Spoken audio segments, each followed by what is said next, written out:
Hello everyone. आज देखंतु आमे डिस्कशन करिवा जे समस्ते प्रायतः सुभद्रा योजना पकाउछंती किंतु ताकू केमती आमे चेक करिवा।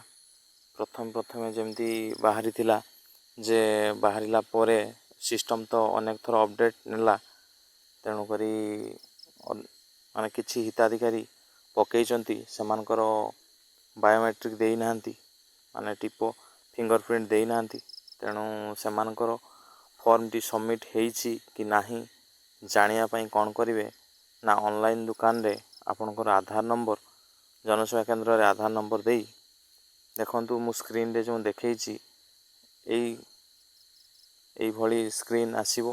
तेणु केमिति सेठी ए जो लेखा हेइची आधार नंबर रे देई सबमिट कले आपनको जानी परिबे जे हेइची कि नाही सबमिट हेइची कि नाही ता कन्फर्म हेई परिबे। तेणु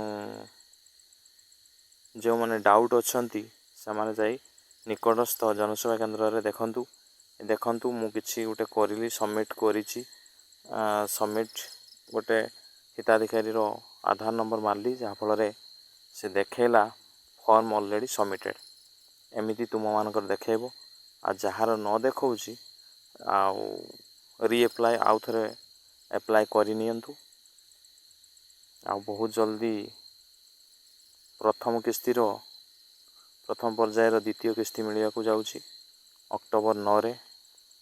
तेणु समस्त अनुरोध चेक करे नियंतु।